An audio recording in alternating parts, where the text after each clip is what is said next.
Shiva, please start, please.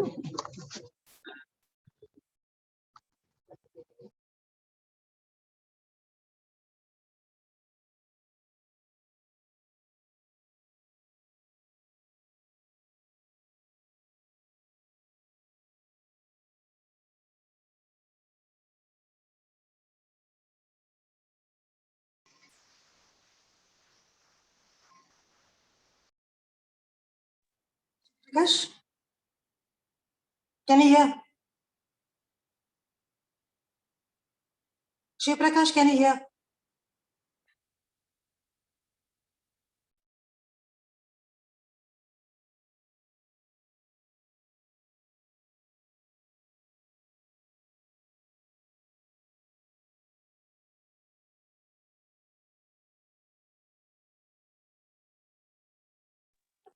Shiv Prakash?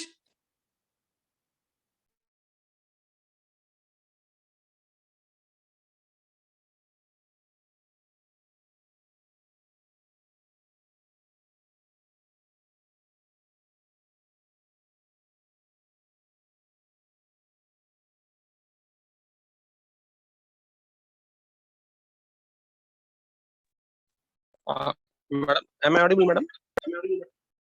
Yeah. Yeah, shall I start, ma'am? Yeah.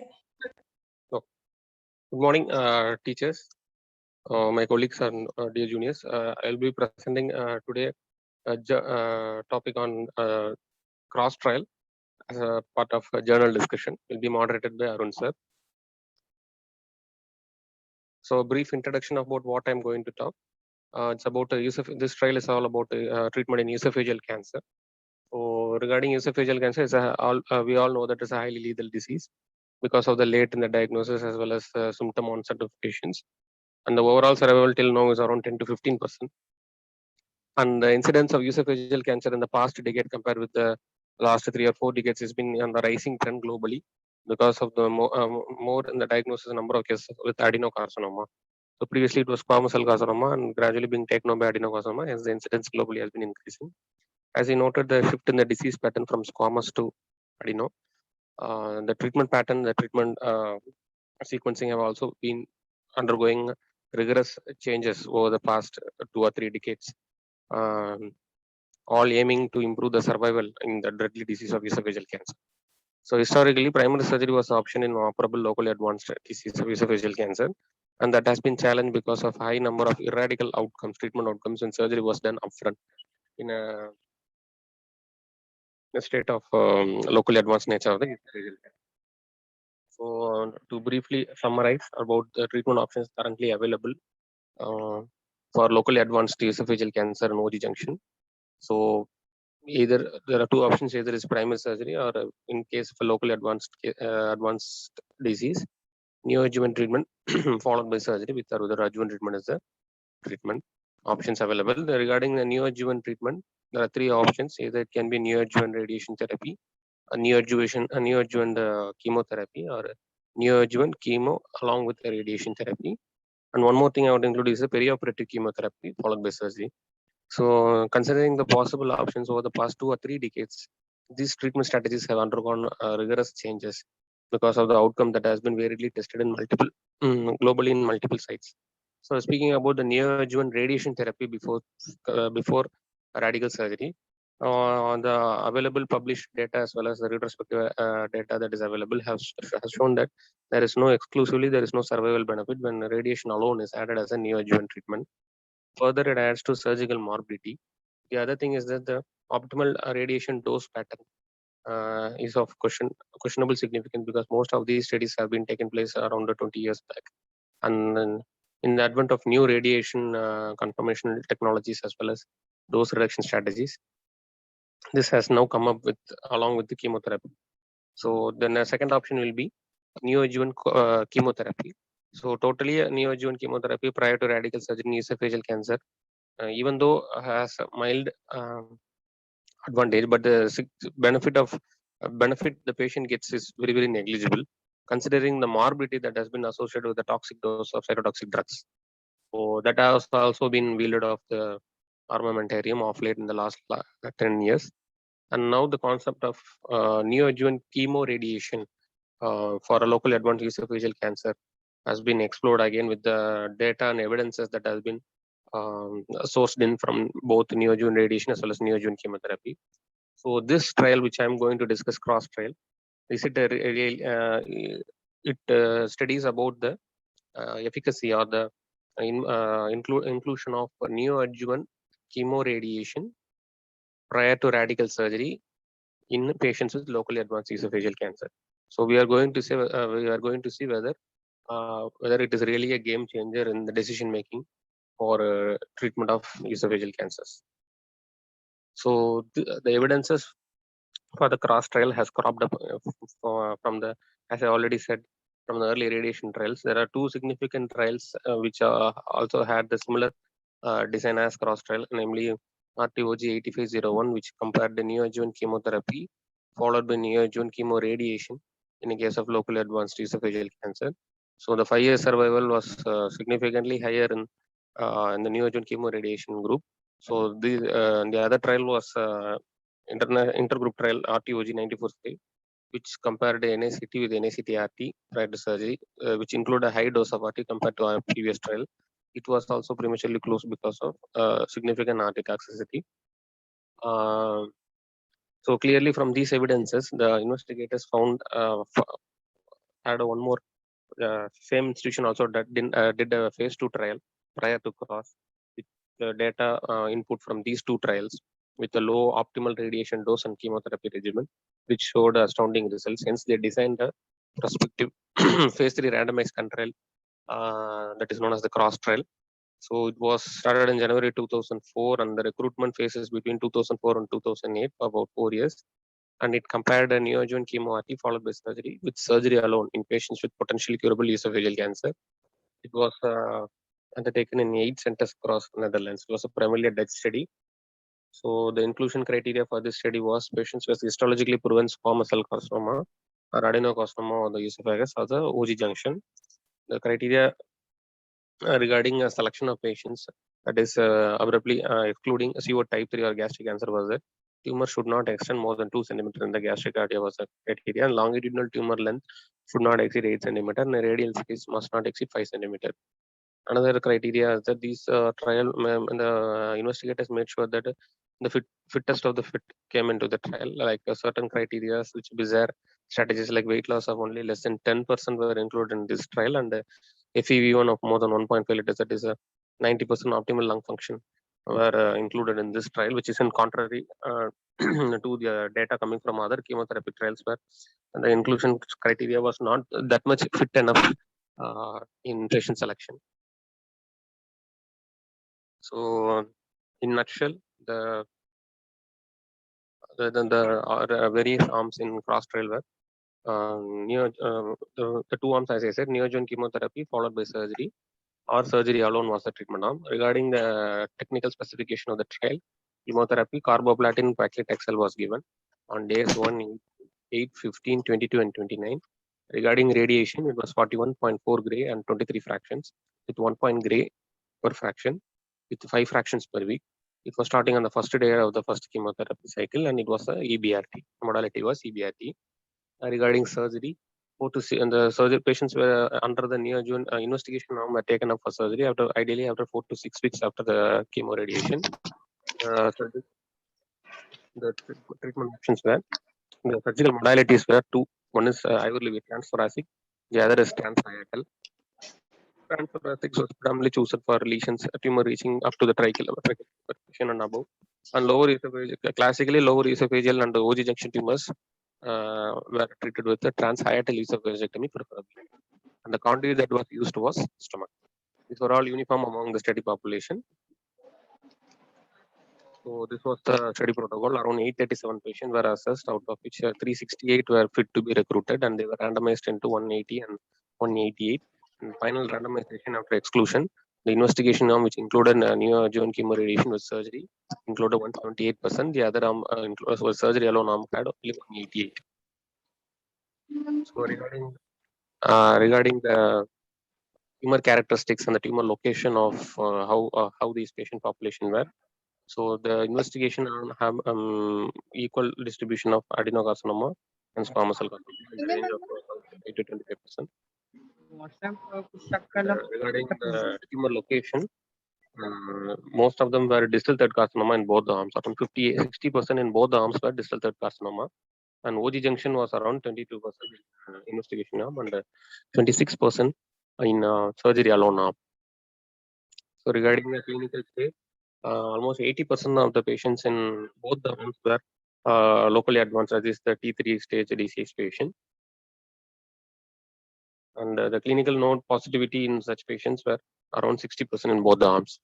And the one thing that has to be noted or mentioned to be of concern, because the analysis post this trial had showed that patient with a significant fittest of the fit patients were included in the trial, and this chart showing that more than 80% and around 87% in both the arms with the double performance score of 0, that is almost fit patients were taken up for the study.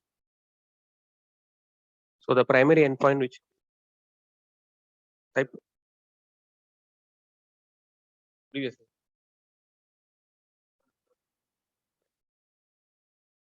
type of surgery, they have not mentioned, sir. Regarding how many patients underwent a transthoracic and transsacral was not mentioned. And regarding the primary endpoint, Shiva, what did you mention now? sir, regarding the number of patients who underwent surgery, there is no clear data, sir. Around only data about transhiatal esophageal resection has been put, sir. Yeah, there is data regarding how many underwent transhiatal. Transhiatal only, sir. Transthoracic conversion sir. They have not mentioned. Transhiatal percentage has been put. Shall I continue, sir? Hello. The primary endpoint being overall survival calculated from the date of randomization to the date of all-cause death or to the last date of follow-up. The secondary endpoint being progression-free survival and progression-free interval. The progression-free survival as defined by the investigators were interval between randomization and the earliest recurrence of disease progression that had resulted in primary irresectability of disease or local regional recurrence after completion of therapy, or distant recurrence or death from any cause.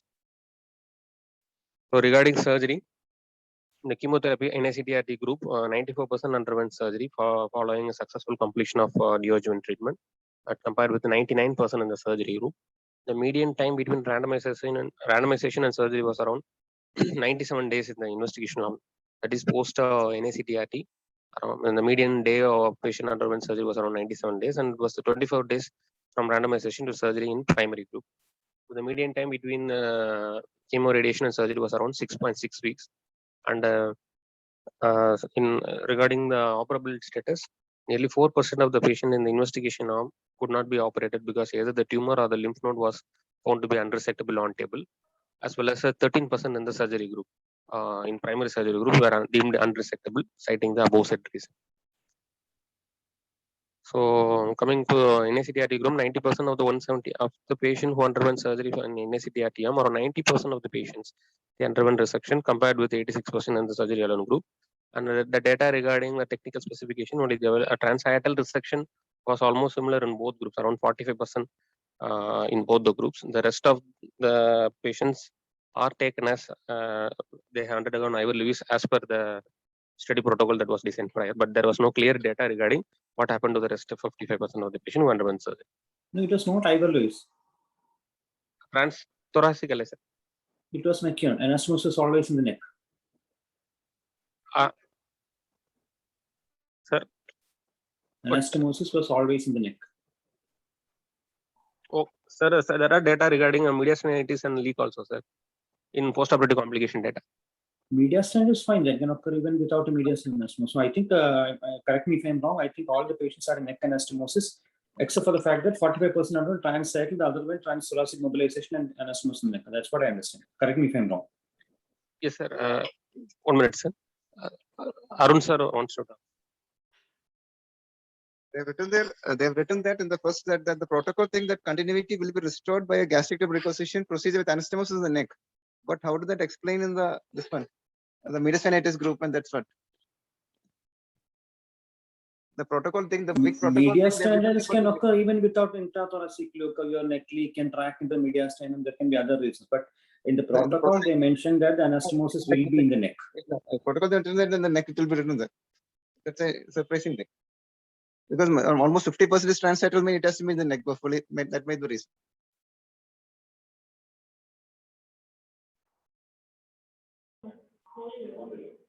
So regarding this, I already mentioned this. This trial was an early trial in the last decade, recruited up to 2000 from 2004 to 2008. The recruitments stopped from this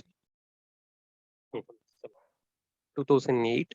So my presentation, the brief review of what I'm going to present will be. It is actually the results of cross trial has been evaluated across the past 10 years and with various published intermittent analysis and other factors.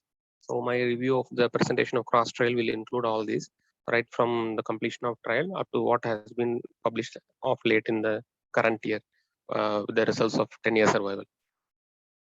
So the trial had two interim analyses. One was in 2012, which published the 2-year survival, and 2015, which published the 5-year results. And there was a quality of life publication 2017 for patients who have been recruited and cross-trial. So regarding the postoperative complications, so patients had significant complications in both the groups.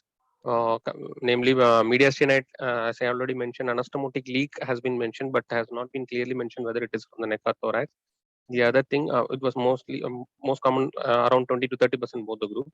And regarding the other significant complications, it was lung complications, which were around 46 or 45% both groups. So in hospital death was around 4% in both the groups, and after 30 days, the immediate post-op death was around 2% in both the groups. There was no significant the pointer to be looked over in the postoperative complication. Both the arms are both very equal. So regarding the neoadjuvant chemotherapy, in addition to surgery, patient received neoadjuvant chemoradiation therapy. So the toxic effects of radiation as well as the chemo were also looked into, and significant complications were tolerable in the neoadjuvant chemoradiation group, most common being fatigue and nausea. And patients having more than 30% complications were very less in the NACTRT group. And the most feared of complication of radiation was hematological toxicity, which was seen in leukopenia. Around 60% of the patients had leukopenia, which recovered ultimately, which had been cited as there is some delay in the chemotherapy. So in a brief, after 5 years, from 2008 to 2013. So this was the survival arm data that has been published by the study group. So at 2 years, the investigation on survival was around 67%, and surgery alone group it was 70%. But at 3 years and 5 years subsequently, the overall survival has been significantly down in the primary surgery group, whereas it was almost remaining the same or significantly higher than the surgery alone group in the investigation arm, that is neoadjuvant radiation followed by surgery group. So at the end of 5 years, around 47% of the study population were alive who were received neoadjuvant chemoradiation, and 33% were alive after undergoing primary surgery. So this was 2015. That was published the 5-year survival following cross trial. So the one point that the primary endpoint at the end of 5 years was the analysis included at the date of publication in 2015. Although 5-year recruitment is around 2013, at the time of publication was around 84 months. So they have also extended the analysis till that time period, and the overall survival was looked into in both the arms. So strictly speaking, it's not exactly a 5-year survival analysis that was published in 2015 that had an extended period of analysis too. So the primary overall survival in the investigation of that is the neoadjuvant radiation followed by surgery was around 48.6 months. The surgery alone were faring very low. That is almost half the survival, only 24 months. So the secondary endpoint, namely the progression-free survival, was very significant in neoadjuvant chemotherapy group, 37.7 months in the investigation arm, and patients in surgery alone group around 16 months. So the median progression-free analysis, when compared to the histological type that has been recruited, I already said 70% of the tumors recruited in this study are adenocarcinoma, and only 25% was squamous cell carcinoma. Compared to adenocarcinoma, squamous cell carcinoma patients fared well regarding the progression-free survival. It was around 74 months in squamous cell carcinoma patients, and in adenocarcinoma it was around 30 months. When compared to surgery, so despairingly low in squamous cell carcinoma, it's around 12 months, and adenocarcinoma it was around 1.5 years, that is 17 months. So regarding the at the end of 5 years, regarding the secondary endpoint of local regional relapse as well as distal metastasis. So the neoadjuvant therapy patient, neoadjuvant investigational arm, around 22% have had local regional progression. Whereas in surgical patient, the surgery alone group around 38%, which is statistically significant. As well as the distant metastasis also has progressed in neoadjuvant chemoradiation group around 30%, which was almost similar to surgery alone group 48%. So this data clearly shows that even though neoadjuvant radiation had a strict control over the local regional disease, but it cannot futilely prevent distant disease recurrence. So there are concepts that the theories proposed by the study group that because of increased local regional recurrence, the systemic therapies role regarding controlling the distal mets has to be explored in further studies. So they have hinted at the have overlooked at the concept of either changing the regimen or increasing the dose of systemic therapy, which could possibly influence the distant disease also in this arm. So regarding the criticism of this trial, there was no data on clinical response because most of the patients had a, especially the squamous cell carcinoma patients after a neoadjuvant chemoradiation therapy, there were significant patients who had a clinically complete response, but there was no or a source or no protocol to evaluate such patients. So the possibility, so there were further trials during this time period where patients with complete response or clinically complete response patients uh, were, were given a trial of wait and watch, namely avoiding a surgery in concurrent chemotherapy group. So this option was not explored in this trial because significant patients had clinical response. So there was no restaging of the patients who had undertook NACTRT in this group. So and regarding the hazard ratio for death was very high in the squamous cell carcinoma, even though it was high, but was not statistically significant. So this hints towards whether NACTRT only favors adenocarcinoma or not. But the answer to this was not available in the current study because the study design as well as the histological, the data showed by cross trial was that the overall survival as well as the secondary endpoints like progression-free survival and progression-free interval were all statistically significant, irrespective of the subtype, that is including the histological type. So with the hazard ratio, as you reported, that whether there is a favorable outcome for adenocarcinoma or not was a question, because at this point of time there was the OG junction as well as the lower esophageal adenocarcinoma treatment was evolving and is continuing to be evolved. So this question was not answered by cross trial. So the 10-year outcome, subsequently I explained about the 5-year outcome. Now I would like to rub on the 10-year outcome of NACTRT cross trial that was published in June 2021, this year, very recently. So the factors analysis, the 2012 2 years analysis looked at the post-operative complications and 2-year overall survival. Rather, the 5-year survival were looking about the local regional recurrence as well as distal recurrence predominantly, along with the overall survival.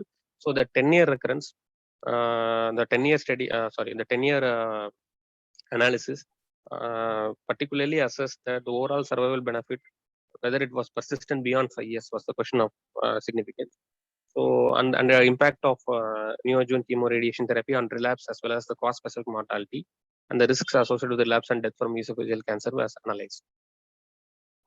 So local regional relapse was defined by the presence of disease in the mediastinum, supraclavicular lower cervical region on the celiac trunk after treatment or during treatment. The distant relapse was defined as the presence of disease in one or more higher cervical lymph nodes below the level of either a non-regional lymph nodes below the level of pancreas, a peritoneal carcinomatosis, malignant pleural effusion, and hematogenous metastasis. So before coming up to the analysis, let's see how many patients have lived up to 10 years post the recruitment of cross trial. So investigation arm, around 61 patients were alive out of 178 patients at the end of 10 years. And that means around 117 patients have expired. And in the surgery only arm, around 144 patients have expired, only 44 were alive at the end of 10 years survival. Not surprisingly, the primary surgery arm also fared well, but not statistically significant though, but around 45% people were alive at the end of 10 years following primary surgery for esophageal cancer is a point to be overlooked. So the 10-year overall survival and percentages considering both the histology is around neoadjuvant chemotherapy surgery is around 38% in NACTRT arm, and surgery alone one was around 25%. So looking at the histological type of which histology has favored best, so it is the squamous cell carcinoma In the investigation arm that has fared well, around 46% has survived for 10 years. And surgery alone, only 23% of the patient has survived. In adenocarcinoma, the survival is a bit on the lesser side, it's around 36% in the investigation arm, and it's around 26%, almost similar to the squamous cell group. So beyond 5 years, the conclusion was that beyond 5 years, patient both arms died at a comparable rate. There was no significant difference between them. And regarding the cause-specific mortality, so as you see that surgery alone death by esophageal cancer was attributed high in the surgery alone group, around 64%, whereas in the neoadjuvant group it was around 47%. Other causing death in both the groups was around almost same, so 11 and 15%.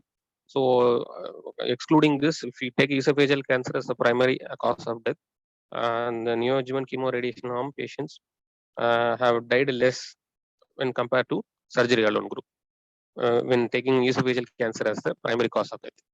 And regarding the secondary endpoint after the end of 10 years, and that is the loco-regional relapse, as you see in the chart on both sides, the left side chart shows the neoadjuvant group, and the right side is showing the surgery alone group. So I made a chart around from the above set conclusion. The relapse rate, that is the local relapse in the investigation arm, was around 8% of the study population, and the surgery alone arm was around 18%. So among the patients who had relapsed in the investigation arm, around 90% of the patients had relapsed within 3 years. And the median recurrence-free survival was around 3.9 months, whereas in surgery alone arm, it is around 7.1 months. So if you see the image here, there was one more paper published by the study group in 2016 regarding the pattern of recurrence. After the 2015 analysis came out, which showed a significant loco-regional recurrence in both the arms, that is the investigation arm. There was one paper that was published in of late 2017. I don't correctly remember the year, but this image was taken from that year, which from that data, which showed that despite the investigation arm giving effective radiation therapy to the esophagus as well as the lower OG junction, the recurrences within the field of radiation was around 5%. Outside in the supracardial region was around 6%, and into the abdomen was around 3%. So this clearly says that even though radiation has sterilized has controlled the 5-year local recurrence significantly, it could not control the distant metastasis. So this is the evidence from the following slide that the distant relapse was investigation arm as well as the surgery arm, both were same, which has to be looked over because in spite of undergoing chemotherapy and radiation, patient having distant failure was almost similar in both the arms. So at the end of 10 years, this was the data that was shown by the study. So coming to the conclusion, after 10 years with the game-changing cross trial, which has been the standard, which has been of late being considered as a standard treatment in Europe as well as in Asia, in locally advanced esophageal cancer on OG junction. The 10-year data has some points which has opened up new gates for exploration as well as going and revisiting the protocol of cross, where new ideas have cropped up. So to summarize, at the end of 10 years, neoadjuvant chemoradiation therapy has decreased the risk of dying from esophageal cancer without increasing the risk of dying from other causes. So less isolated loco-regional relapse and synchronous local-regional and distant relapse were all less, but not were all less, but not in less isolated distant relapse. So that is, metastatic disease could not be controlled by the NACTRT, but loco-regional control as well as synchronous MITS has been under control, has been kept under check by the NACTRT. And the patients who have received NACTRT, they all had a better short-term survival and better loco-regional relapse. So pointing to that, the option of exploring or validation for any change in the systemic therapy combination that has been included in the cross trial is a valid option that has been explored in some other trials that will be coming later. The cross trends, according to the cross trial, protocol treatment defined tends to be the more effective for squamous cell carcinoma than the adenocarcinoma. So conclusion, adding NACTRT to primary surgery significantly improved the loco-regional disease control. It also not only talked about the loco-regional disease control, it also improved the long-term overall survival and progression-free survival in patients with esophageal and junctional tumor. This improvement is statistically significant and it is clinically relevant for both squamous and adenocarcinoma. So NACTRT, according to cross followed by surgery, should be viewed as a standard of care for patients with resectable locally advanced esophageal or junctional cancer. So regarding the one more component of trial that was published in 2017, as I already mentioned, the quality of life indicator in patients undergoing neoadjuvant chemoradiation followed by surgery. There are two questionnaires that were used to evaluate the quality of life at intervals of at the time of recruitment, that is pre-treatment, as well as at the interval of 3, 6, 9, and 12 months post-operatively. So what they concluded was that there was no statistically significant differences in the post-operative quality of life in both the groups. So in both the groups, the primary as well as secondary quality of life indicator endpoint, they declined post-operatively in the immediate post-op, but most were restored to pre-treatment level within 1 year post-operatively in both the groups. So this was the quality of life indicator. So the quality of life indicator primarily they looked at two things. One is treatment related toxicities concerning the patient, as well as evaluation of eating disturbances. So these were the primary endpoints, and the global quality of life was the secondary endpoint. So both were equal in both the arms. So that the impression from here is that NICTRT did not significantly impair the quality of life in patient. That is, the patients had tolerated well, even though there was a decline in the immediate post-op. But the patients from both the groups reached the pre-treatment quality of life at the end of 1 year.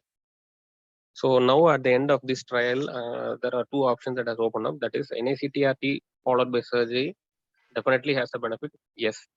For which group, whether it is squamous or adenocarcinoma, if you ask in the recently published data, it is the squamous cell carcinoma that has a slightly higher upper hand when compared to this, even though it is not statistically significant.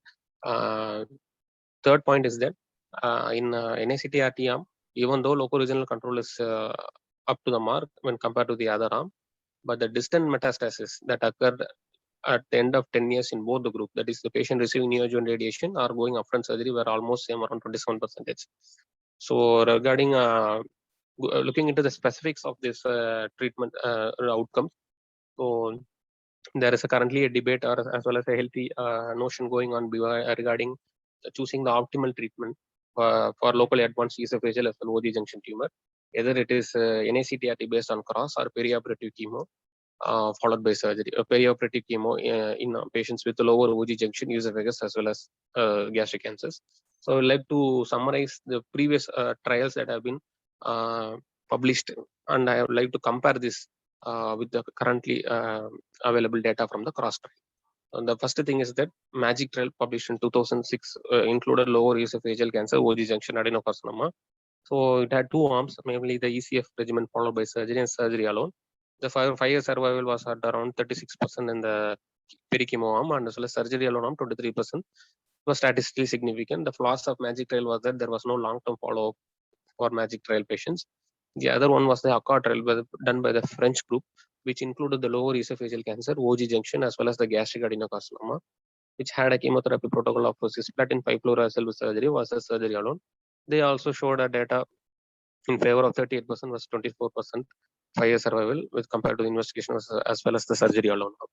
And taking the cross trial, it is really unlikely to have a head-on comparison with both the trials because it included squamous cell carcinoma as well as the treatment protocol was also different. But it gives a generalized picture of how cross trial patients are fared well compared to patients in MAGIC and ACCORD trial. As I like to remind again that 75% of the patients in cross trial were adenocarcinoma patient. So I think it is reasonable to compare at least in a part with the outcomes that data already published. So the survival is far better in cross, around 47% and statistically significant when compared to the already published data regarding perioperative chemotherapy in adjuvant in lower esophageal adenocarcinoma.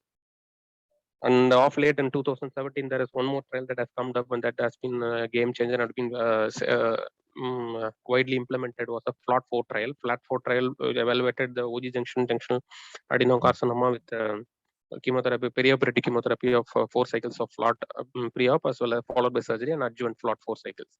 So when there is no head-to-head, there is no head-to-head comparison as of now, but the data regarding comparing both tumors, both the trials or both the investigation, the 2-year survival in FLOT was around 65% and cross is around 65%, and 5-year survival is almost similar, around 40 and 43%. So now this has opened up the new questions whether cross trial is enough or cross trial is best or FLOT is best for junction, OG junction adenocarcinoma, since both are faring well in terms of 2-year and 5-year survival. So, the answer regarding this is coming up, and I would like to quote this trial called Neo Aegis trial, and which is awaiting publication. There's a phase 3 trial comparing cross trial versus magic, that is NACTRT with the perioperative chemo. So it had two arms, that is arm A contains perioperative chemo, 3 cycles of neoadjuvant chemotherapy followed by surgery and post-op chemo follow-up, and arm B will be our cross protocol. So this study has been has of late has released an interim leaked data showing that around among the followed months of 25 months, there were around 140 deaths in both the groups, around 70 and in cross group and 73 in magic or flat arm group, with 3-year estimated survival around 56% in the cross trial as well as magic trial 57%. So there is at the end of 3 years there is the investigators are expecting at the end of 3 years there is no significant difference between, but data from detailed analysis are awaited. So as of now, early analysis, there is no evidence that perioperative chemotherapy is unacceptably inferior to multimodal therapy. They have not commented whether it is superior or equal or non-inferior, but it's not unacceptably inferior is the comment that has been released in the early analysis. And one more trial, the Japanese trial that is known as the NEXT trial, has looked into this chemotherapy as well as perioperative in a single trial. So this trial involves investigating thoracic esophageal cancer patients in 3 arms, namely 5-fluorouracil, cisplatin, primarily chemotherapy arm, followed by chemotherapy and 5-fluorouracil cisplatin along with docetaxel, or 5-fluorouracil cisplatin along with radiation as per cross protocol, radiation regimen. And in the neoadjuvant setting, followed by esophagectomy, the D2 lymphadenectomy, the primary endpoint being overall survival. So only these 2 trials analysis are awaited, which can provide us a brief data regarding whether a neoadjuvant chemo radiation or perioperative chemo is superior regarding regarding dealing with the treatment of adenocarcinoma of the OG junction. Thank you. Prakash, one question: what is the inclusion criteria is separate for cross trial? What was it? Was stomach involvement controlled in it? So, if you look at the other trials, involvement of stomach is there. They're part of the study. So, when you compare these trials, please note this is more of esophagus, rather than stomach plus esophagus, OG junction per se. The Japanese group, they are going for the thoracic esophagus per se.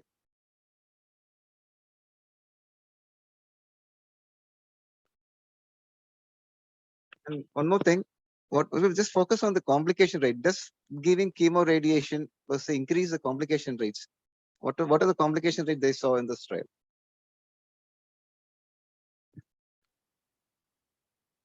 Regarding the postoperative complication that was published in the early 2-year survival in 2012,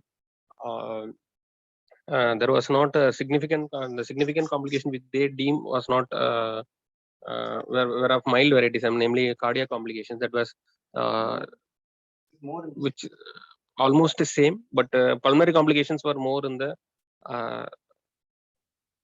pulmonary complications were almost same, but the cardiac complications were a little higher in the chemo NACTRT arm. The cardiac complications by definition, the study group, they say that any ECG changes not that doesn't warrant any intervention regarding cardiology. So the data is also meek. What they have commented is that cardiac complications are taken account, namely any immediate post-op chest pain, ECG changes were also included in this study, but I don't think it is significant. And regarding the other complications, technical complication, as sir has said, anastomotic leak is there, but patients have surgery alone group had a little higher than 30%, and around the NACTRT it was less. But where was the anastomotic leak has not been defined, whether it was a neck leak or it was in the thorax has not been clearly defined by the authors.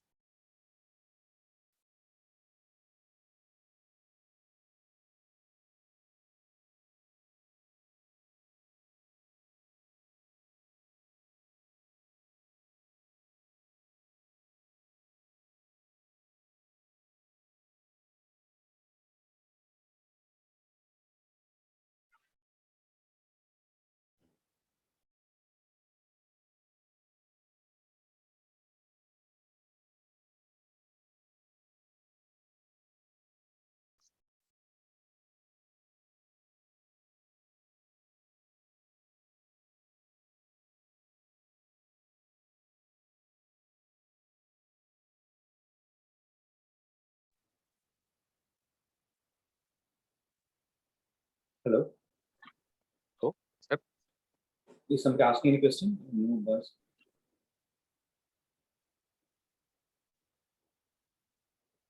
Somebody speaking? Hello, sir. Yes, sir. Yeah, somebody speaking. I can't hear anything as well. No, sir. No one speaking. I'm awaiting questions, sir. Can I put a question like, what is the biggest flaw that you find out, biggest problem with the cross trial? Biggest flaws, sir. Yeah. Regarding first thing I would like to is that all best performing patients were selected in this patient, sir. Upfront itself, it is biased. Oh, that's a nice thing. That's a nice thing. Yes, sir. When we are comparing the common population, which we are seeing is already a compromised population with ECOG 1 or 2. Most of the trials include up to ECOG 2, sir, MAGIC as well as ACCORD. But radiation, speaking of radiation upfront, they have chosen the best of the best for the study protocol. Yes, Yeah, around 90% we are doing very well. Okay. So it may not be actual reflection of what we actually practice in The your clinical. complications, and comparing with the complication rate that they have published, I think that would be the reason. Maybe probably that could change the statistic. Okay. Still, they had a significant, in spite of choosing the best patients, they had significant amount of complication. Yes, sir. But that was comparable to both group, irrespective of taking in mind the patient received radiation also. Now, so thinking one of the biggest problem that I look at it is that, see, what is a control arm? So you're talking about locally advanced OG junction cancers or locally advanced esophageal cancers. Wherein by the time they started recruitment in 2004, it was very evident that surgery alone is not sufficient. Yes.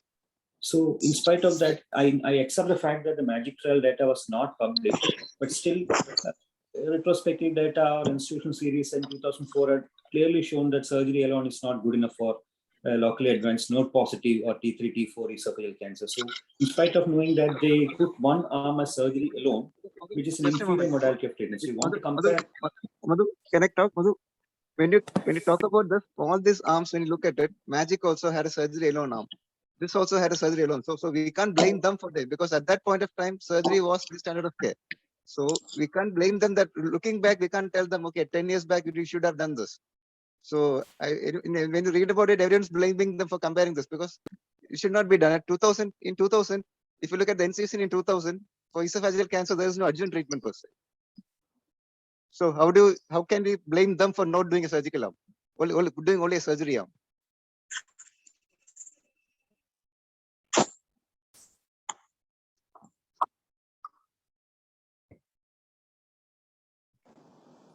See, I'm not blaming. I'm just putting the point across that even the MAGIC trial had the same problem. I'm not saying that the MAGIC did a better job than cross trial. But the fact is that when you sit and say that the benefit of radiation is 20% or 30%, but you need to understand that the other arm was an inferior arm. The same problem is there, as Arun pointed out, the same problem is there in the MAGIC also. They never compared a perioperative chemotherapy versus post-operative chemotherapy, something like that. So this other arm, always the other arm is surgery alone arm, which we all know that surgery alone is not enough in node positive patient or T3, T4 patient. Surgery alone is not enough. So that is one point that I wanted to point out. Second thing, the complication of a 30% leak rate, whether it's in the neck or mediastinum, in the surgery alone arm, is a bit higher when compared to the published series now, because your leak rate should be something in single digits. Whether you add on a preoperative chemoradiotherapy to that or perioperative chemo, your neck leak or mediastinum leak should be less than 5% or maybe in the less than, at least less than 10%. But a 30% leak rate is a bit difficult or a bit on the bad side, I would say. Other point that you should understand is that what was the radiation field that was used? Which all areas were irradiated? EBRT was the modality that was chosen. The radiation field included up to esophagus up to tracheal bifurcation. So the protection of lung as well as cardiac shielding was done. Bilateral lungs were protected, and up to lower limit, I think, I'm not sure. Abdomen. See, that is your most important point, because as a surgeon, you're concerned about the radiation dose to the stomach, especially when you want to take the anastomos to the neck. When you want to take the anastomos to the thoracic part, you're not very much worried about the fundus of the stomach. But when you want to take the stomach to the neck, the most important factor is the radiation or the healthy fundal area. So, Yes. so that is why we are concerned. So what was the low upper field is fine. Lower field, what was the lower limit of the field? That was I read in one of the review papers that it's around it was all depend upon the nodal volume that the patient had. Suppose if the patient was having a gastric nodal gross tumor volume, the margin was also taken around 2 or 4 centimeters, and the radiation field was covered up to that. So predefined radiation areas were not set as per the study protocol. I remember, sir. No, Shiva, I think it was set, I think, because the primary tumor volume was 2 centimeter beyond and 2 centimeter up and down, but the nodal irradiation, as you said, included the tracheal bifurcation, the celiac acts also. Yes, celiac included. But Yeah, celiac act. regarding what sir is saying is I'm accepting, sir. But one issue was that, sir, regarding the regional nodal involvement, if the lower esophageal nodes was not there, the field was not covered as per their data. Sir. Since the nodes were not there, suppose the distal esophageal cancer, only 3 centimeter margin was covered. The celiac was not covered. Yeah, if there are nodes more than 1 centimeter involved nodes in the abdominal part, they include the celiac acts also for your irradiation. Yes, sir. But the fact is that in spite of irradiation, that much area of the stomach leak has not been more in the radiation. It was more in the surgery. Surgery, yes. So let me ask you one question. Is there any study comparing neoadjuvant chemo RT versus neoadjuvant chemo followed by surgery done along the same time period? Yes, sir. I read about the study. Yeah, there's a trial called POEM trial. POET trial, sir. Yes, sir. Yeah, POET POEM. trial was there. Yeah, what was that? I just read, sir. I didn't go in detail, sir. It was comparing NICT surgery versus NICT versus surgery, where data, yes, sir, I remember. The data is more in favor of neoadjuvant radiation only, sir. Even though it was a 3-year overall survival data that was published in POET, it had advantage over neoadjuvant radiation therapy. No, I think the POEM was stopped. POEM or POET trial? POET. Yeah, I think the trial was stopped without actual recruitment of the entire required number of patients. So they stopped the trial prematurely because the recruitment was short. But I think the difference in the survival is not as big as what you see in the cross trial. Yes. But you can't draw any conclusions because it was prematurely stopped. Yes. Can I make and for all the people, it's a funny thing is that there's in their idea called number needed to treat, NNT. That is one of the review people, they have given the NNT to prevent one regression in this trial was 6.1. That is, you have to treat 6 people to prevent one recurrence at 6 years. But when you compare, when you put it in perspective, for breast cancer, you have to treat 100 people with letrozole to prevent 1 recurrence. So, you mean this is that it sort of shows how much the quality of benefit of the treatment. So I think the number needed to treat, that's an interesting concept. I think we should be coming out along this. If you have to treat a lot of people to get one benefit, that means it's that treatment is not so effective treatment.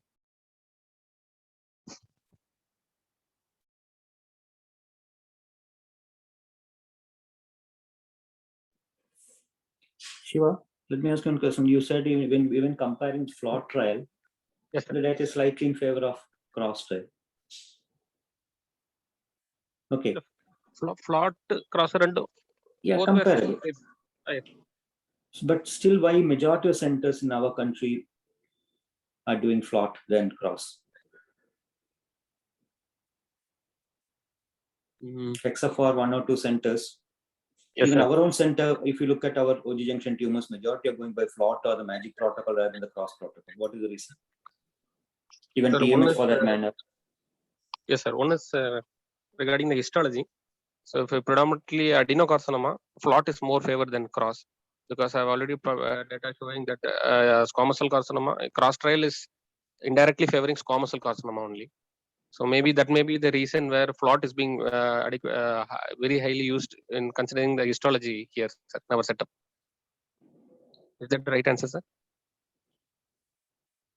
Yeah, I think that is one of the answers, because the benefit of the quantum of benefit was more for squamous than the adenocarcinoma, and majority of our cancers of OG junction are adenocarcinomas, not squamous cell carcinoma. Second is, I think still we are as surgeons, I don't know, we are not very much concerned about the, and we are still concerned about the radiation your stomach. So that may be one of the reasons we are concerned about the leak rates or. Okay. Okay. Sir.